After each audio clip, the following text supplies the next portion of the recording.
పడిమెట్ల పైకెక్కి గుడికేగు భక్తులకు ఎదురొచ్చే బంగారు స్వామి.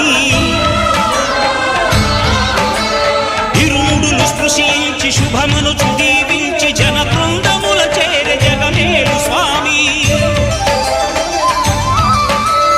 తన భక్తులొనరిల్చు తప్పులకు తడబడి ఒక పక్క ఒరిగెన ఓంకారమూర్తి.